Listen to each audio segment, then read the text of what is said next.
Hello and welcome to Highlands Digital News Fall and Winter 2014 broadcast. I'm Emily. And I'm Gabby. Thanks for joining us today. We have a lot of stories for you about projects and events from this fall and winter. We begin our broadcast with a historic event in human history. The European Space Agency, or ESA, launched the International Rosetta mission back in March of 2004. The space orbiter known as Rosetta took a 10-year trip across the solar system. It crossed the astrobelt and traveled into deep space, more than 5 times Earth's distance from the Sun. Its destination, a comet known as Comet 67P.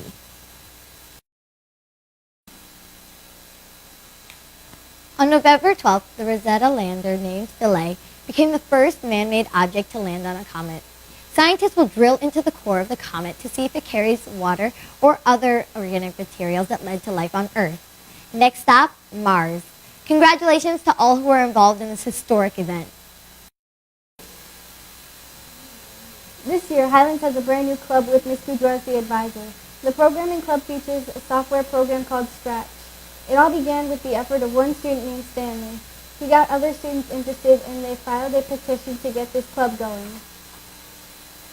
We're using Scratch, or I'm using Scratch to teach to teach people how to code, which is I think a very important skill, because in 10 years there's going to be an estimated 1 million more programming jobs than there are programmers. I like programming because I want to be an animative director, and this is just a step up from being, games, but it gives us an outlet and a hobby to do whenever we feel like it, and it really paves a good road for us in the future and for here and now. But I just chose to do this because I know that in the future this might be my career, so I hope it will be yours too. Thank you. In October, Highlands Middle School had a very special visitor. Jordan Sonneblick shared with us his inspiration for writing his popular book, Drums, Girls, and Dangerous Pie. He also sat down with some of our students for lunch. How do you get your inspiration when writing your books?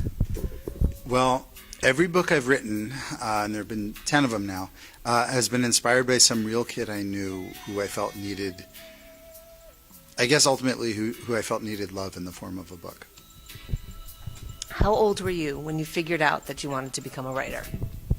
Oh gosh, there was never a time I can remember when I didn't know I wanted to become a writer.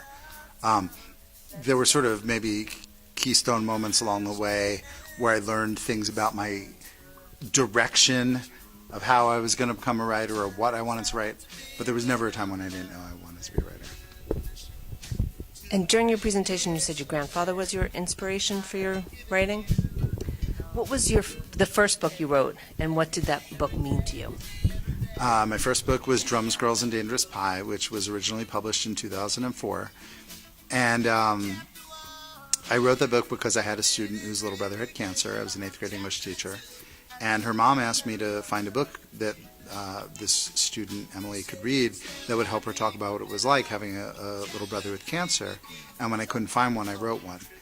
And really what that book meant to me was it taught me, I guess, my calling in life, which is to write books for kids who need a book that doesn't exist.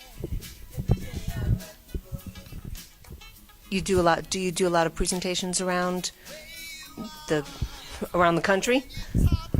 I do. I do about 45 school visits a year. I drive to about 2/3 of them, and then I fly to about 1/3 of them. Or no, I probably drive to about half of them and fly to about half of them. And then once in a while I'll do one internationally. I'll spend a week in Holland or Switzerland or something like that. Yeah, I'll go anywhere. I'm so honored when people someplace far away will read something I've written. It's an amazing thing to think that, like, the idea you had in your house that you wrote in your kitchen has spread around the world. Is just an amazing honor. If somebody approached you, would you make one of your books into a movie? Sure. And I've been approached several times by email by production companies saying, are the rights to this book or that book available? And I say, yes, here's my agent's information. And then they negotiate with my agent for a while, and then it falls through. That's pretty typical. That happens to authors of books that do well all the time. And if it never goes to fruition, if it never goes all the way, that's okay. My original dream was just to get one book published, and all this other amazing stuff has happened. But if it happens, it's like the bonus on top of the bonus. It's like the sprinkles on top of the cherry, on top of the whipped cream, on top of the nuts, on top of the fudge, on top of the ice cream. Which has been your most successful book? In terms of sales, by far my most successful book is Drums, Girls, and Dangerous Pie. That book has sold 600 and something thousand copies and still sells about 50,000 copies every year. Well, we want to thank you very much for coming to Highlands, and everybody enjoyed your presentation, and we wish you lots of luck. And that's it from Highlands Digital News. Thank you, author Jordan Sonnenberg.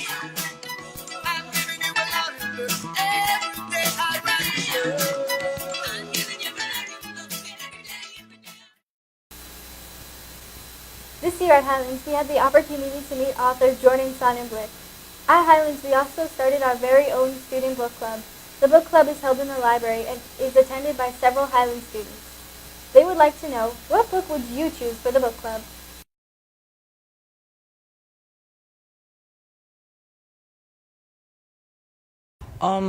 The book that I would choose for a book club would probably be The Hunger Games. And why? I think that book has a lot of action and drama that most kids in our grade do like, and I would definitely recommend this to a lot of kids in our school. The book would be The Uglies because it's about friendship and you could relate to it like in school.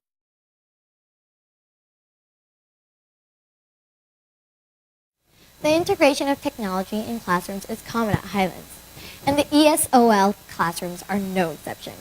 Our very own Miss Santiago uses a variety of technology programs to help her students learn English while maintaining their Spanish skills.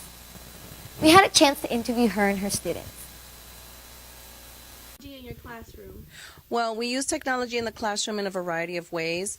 One of the ways that we use technology in the classroom is through the Rosetta Stone program, which allows the students to read, write, speak, and listen in English to get social language. Another way that we use technology is by using RazKids. RazKids is a program that allows the students to access books at their Lexile level, and the students can listen to the books and that way increasing their comprehension skills in English. We also... Hi, my name is Alice Lady. Now I'm going to talk about Rosetta Stone.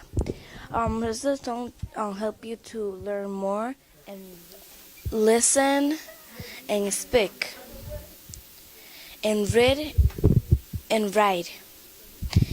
Now I'm going to answer the question. Black. In our LOTE program, teachers use a variety of methods to help students learn a new language. In Miss Wagner's French classes, the students are using a method of language learning called TPRS. This stands for Teaching Proficiency Through Reading and Storytelling. From what we can see, it's a lot of fun. Here's more on that.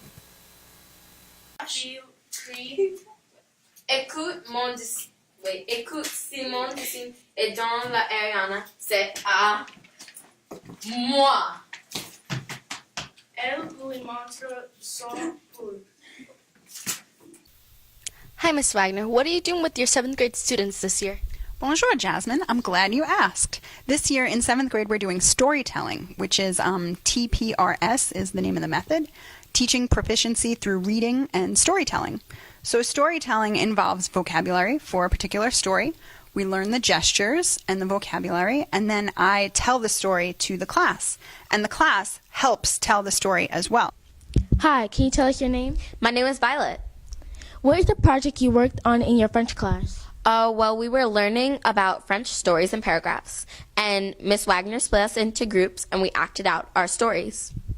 Can you describe the project? We were split up into 4 groups, and each group member got a position: narrator, director, actress, actor. And then we acted out in front of the class what the story was showing, but our roles were reversed. Thank you. This is Justice reporting for Highland Digital News. At Highlands, we have many teachers integrating technology into their curriculum. One teacher, Mr. Laporte, uses iPads to teach math to his students. The iPads help the students interact with the algebraic formulas that are taught in class. If you want to see how teachers and students interact with these technologies in the classroom, please come to our Highlands Technology Expo on April 29, 2015. Please check our website for more information after the new year. Okay, I'm holding those fixed.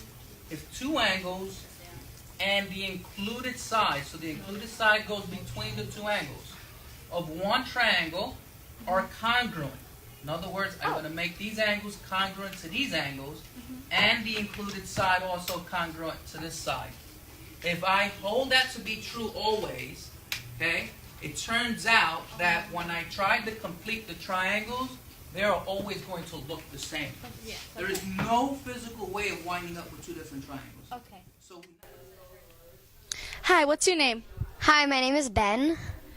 Can you tell me how different it is working on an iPad? How different is it learning just from the book? Well, on the iPads, you have more possibilities in that you can go on Google if you need to look something up, and also you have the apps, so you can have more, it's not just working from a book, so you have more different, you have more things that you can do with all the, apps. And it's different working than just from the books because it's, it's smaller and you can't take it with you, but it's just a bit more fun. And yeah, I really like working with the iPads.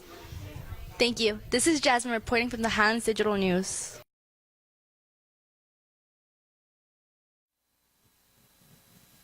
This Thanksgiving, one Highlands team held a very special event to help one sick little girl named Desi. She's very sick with cancer. Team 8D held a special activity for Desi called Pay It Forward.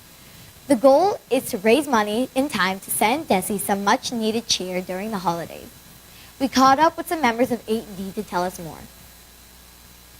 And one of the things we decided to do with our students was to pay it forward and to show kids that it's important to give rather than receive. So we had all our Team D students gather to create homemade piggy banks like this, to actually collect coins for a little girl named Desi who has cancer.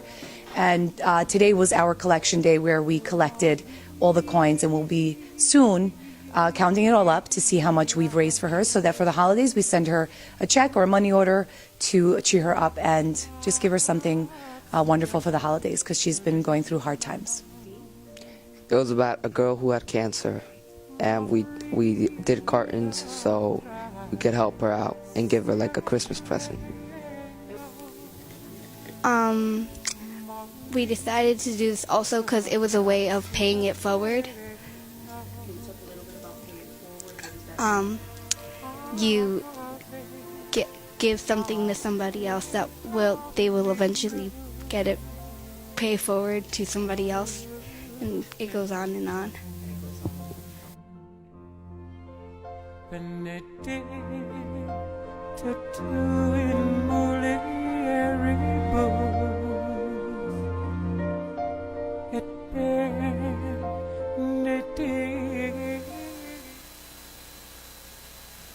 This year, the fall was filled with lots of fun activities. Activities including Walk or Bike to School Day, where you had the chance to get exercise while enjoying the outdoors. Also, 80 students got to go on a trip to Bounce. There was a lot of other fun activities that made fall the season of fun.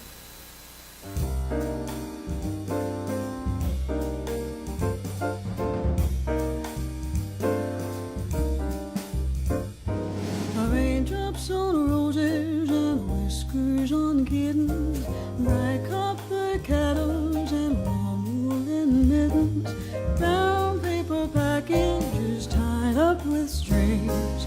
These are a few of my favorite things. Green-colored ponies and crisp apple strudel, doorbells and sleigh bells and schnitzel with noodles, wild geese that fly with the moon on their wings. These are a few of my favorite things. Girls in white dresses with blue satin sashes, snowflakes that stay on my nose and eyelashes, silver white winters that melt into springs. These are a few of my favorite things. When that dog barks, will that be?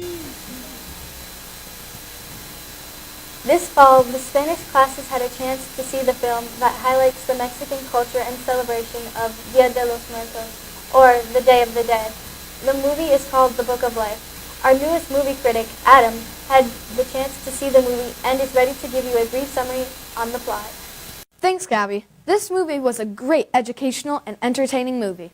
I thought it was great because it had a lot of action and involved the Day of the Dead in a funny way. It involved a bet between the ruler of the land of the forgotten and the land of the remembered.